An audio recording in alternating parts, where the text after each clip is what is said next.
feel it's maybe important that, since in the state of mania one feels like everything is one,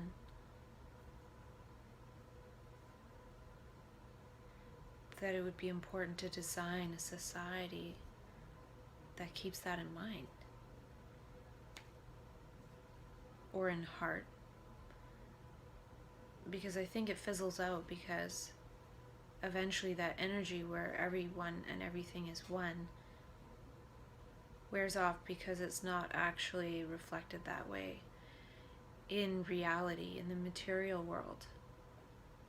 One can go into that state in consciousness and feel that in consciousness. And if one was there long enough, one might be able to create that.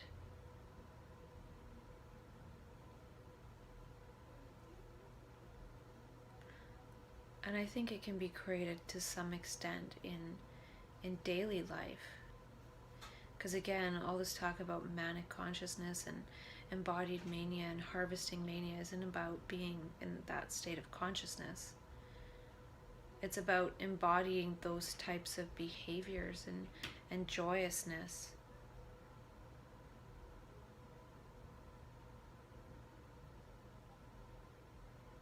It's one thing to be propelled into those sorts of behaviors and joyousness because that type of chemical is made endogenously for whatever reason, or however it works. It could work in a multitude of ways. What I'm trying to say is, by embodying that in regular consciousness, it will be practiced in the neurology and the physiology in a daily life way, in a sort of daily life embodied way. And I think it's something even quote unquote normal people can do, is that one day normal people will be looking to that state and how people are in that state in order to figure out how to be in life. Because it can be created internally and one can act that way, or one can act that way and it'll be created internally. So a lot of times the universe will do the internal creation for us in order to give us that kind of clue. You could think of it as a game. And then it's a matter of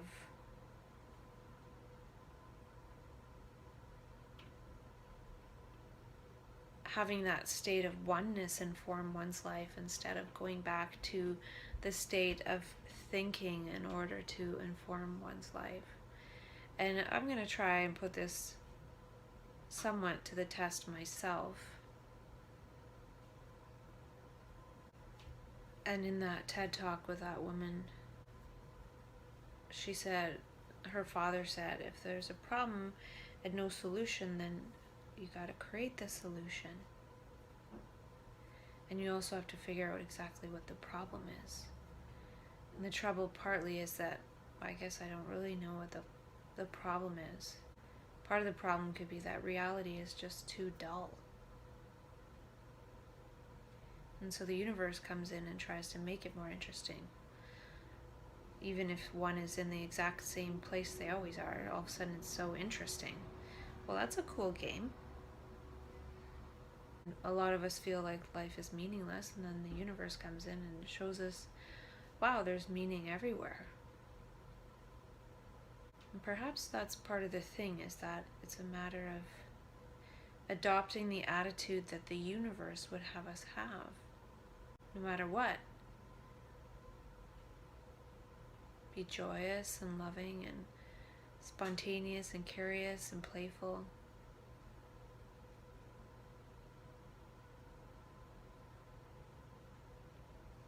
That might have been why I was thriving when I was working in that medical clinic, because I was just that. And not trying to do anything in particular.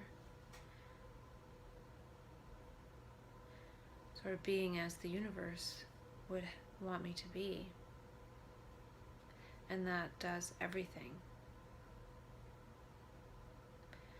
So I guess in a way that's back to the whole idea of being versus doing.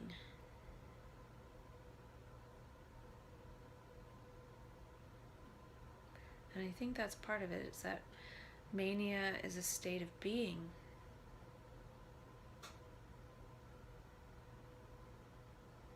And then everything just happens miraculously.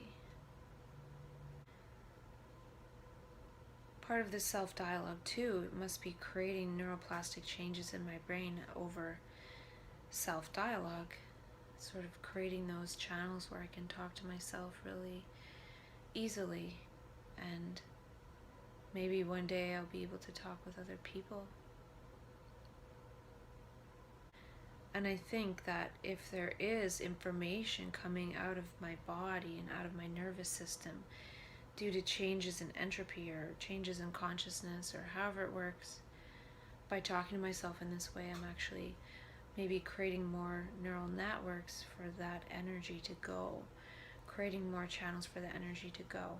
And even by talking to myself, I'm that entropy, the words, the information, the dialogue is going from my nervous system into technology and sort of putting my electrons out there.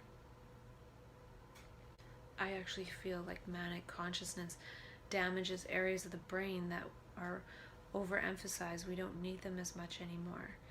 And it shows that we can exist without all of that. We can exist not living in abstraction. We're all living in the abstractions of our minds. We're not actually living in reality. And manic consciousness comes in and shuts down those abstractions, and we are living in actuality and reality, and we're in awe and we're amazed. And so those areas shut down and other areas are trying to activate. And then we're thought to have defective brains, or like the prefrontal cortex has been damaged and is shrinking, while we're supposed to have a different part of the brain growing to compensate, but it can't grow when our ego is glued back together with chemicals. It's trying to create the circuits of oneness. It's trying to create more relational circuits. And it could actually be because we have less and less relationship in the world and more interfacing with technology, just like I am right now.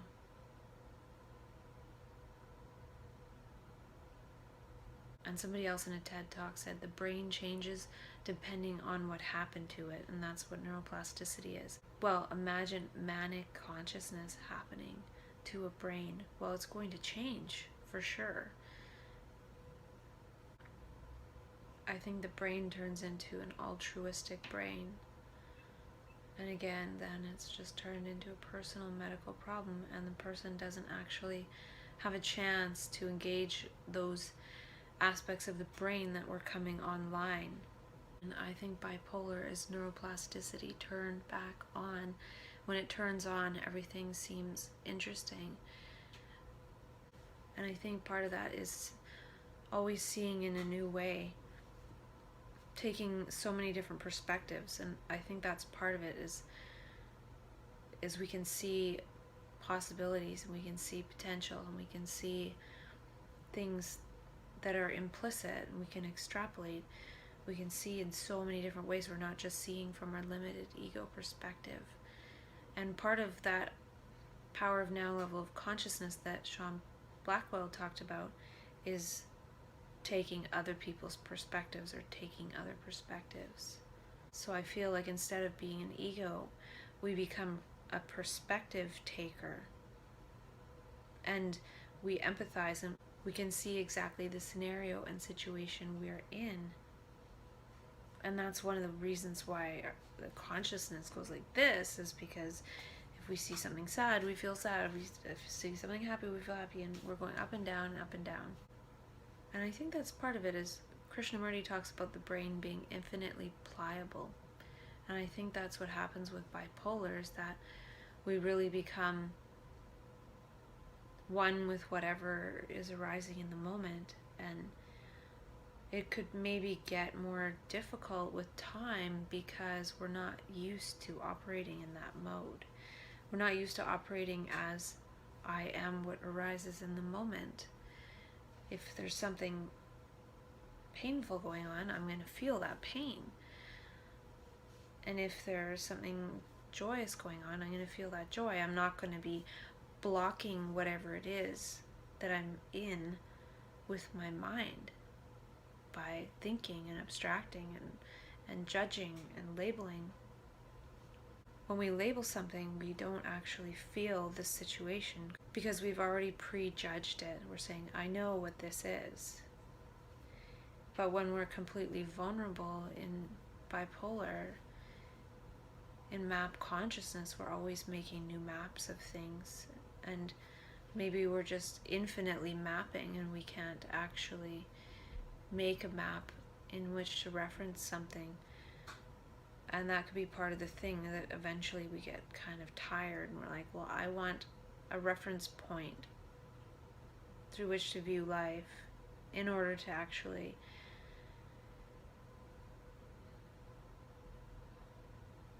be able to separate myself from feeling so much. And I think that's what the ego does. It protects us from actually feeling. If people didn't have egos, this place would be kind of chaotic for a long period of time. I think that could be part of the problem, is how to be that vulnerable. I feel vulnerable because I have some pretty crazy ideas and thoughts about mental health. I could think of it as brain damage induced by the universe.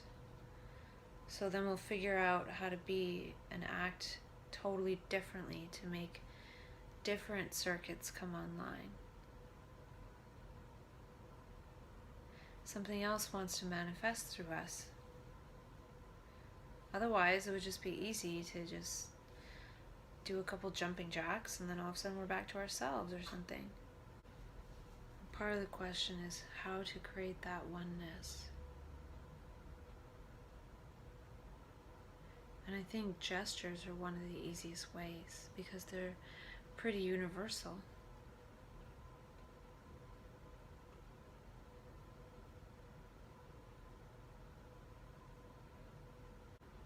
And I wrote down the question, what does consciousness want me to do?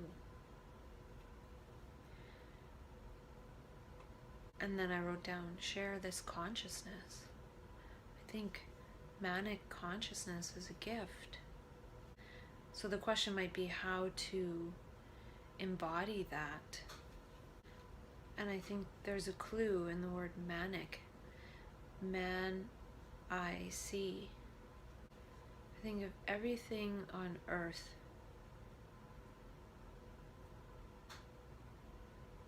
that's what people would want the most. And it's the opposite of the noise of the ego and the prefrontal cortex. And I've talked about how so much in life is about getting that prefrontal cortex to be quiet, whether it's meditation, yoga, deep breathing, extreme sports.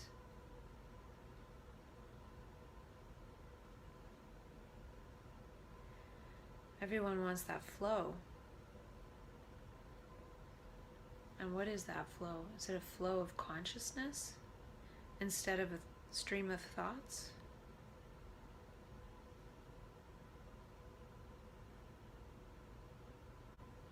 And what is that consciousness? When we are that consciousness, we are it. Then we become what we were looking for this whole time. But we can't see that we are what we're looking for because we're busy talking about what we're looking for. So it's really messed up. What if each moment is exactly what we're looking for?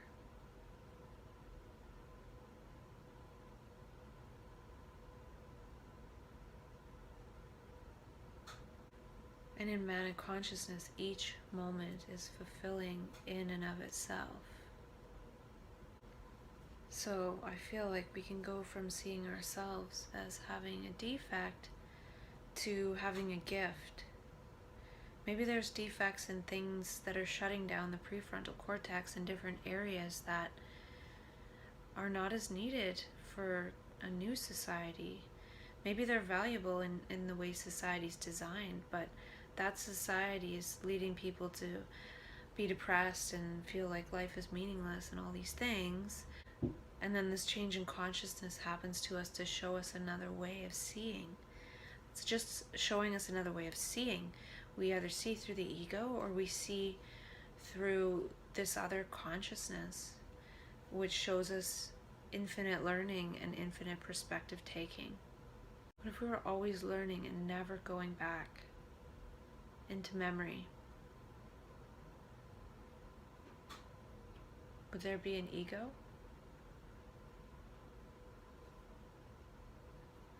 Because the ego is the one that remembers in reference to the ego.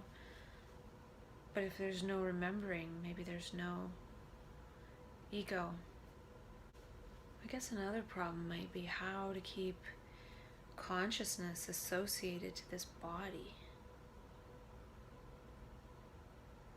And I think I talked about how looking at myself when I'm editing the video, because I don't look at myself really when I'm talking, so I have to look at the dot. But when I'm editing, I see myself. That might actually help with dissociation, and it might help with forgetfulness. And again, I think I said that's why I like these videos, is because they're just something in and of themselves. All I have to remember for doing a video is the one notepad typed up thing that I have for my list of thoughts that I want to talk about with myself.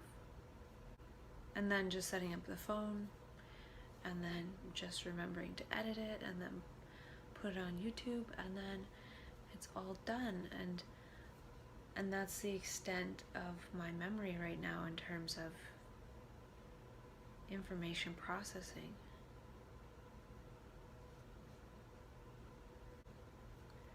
I have a lot of old notebooks that I could go over at some point if I get there.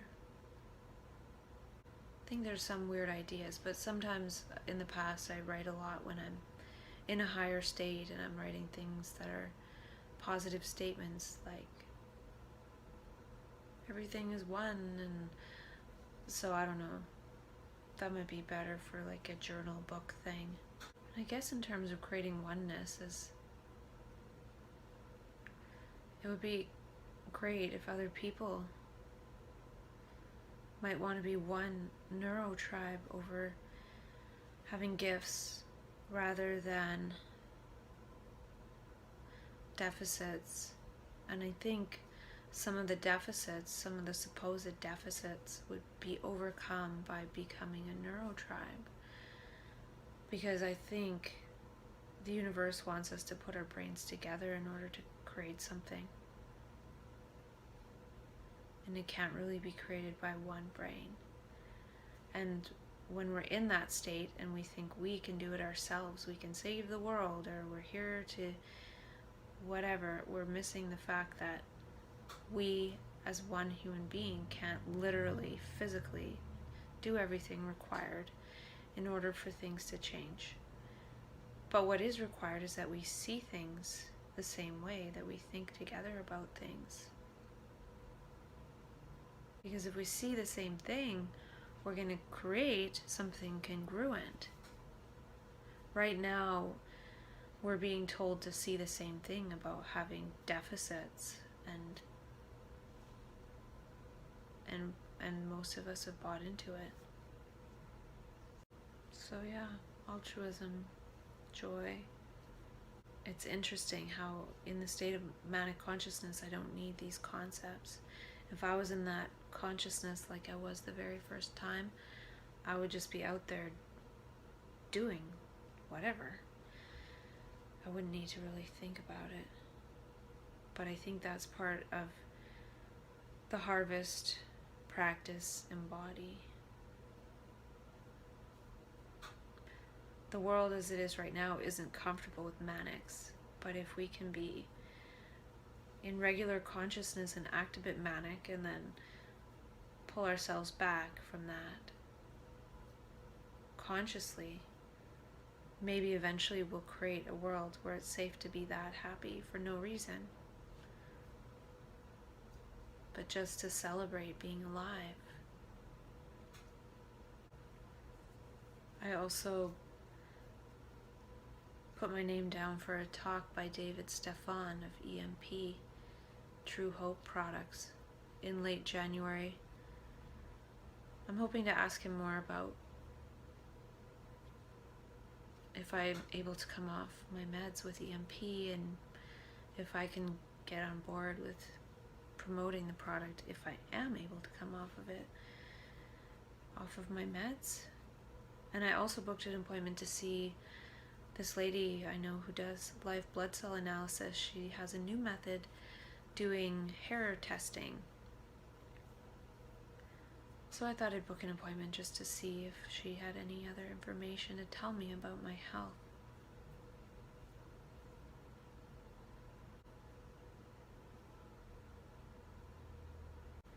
So yeah, lots of exciting changes.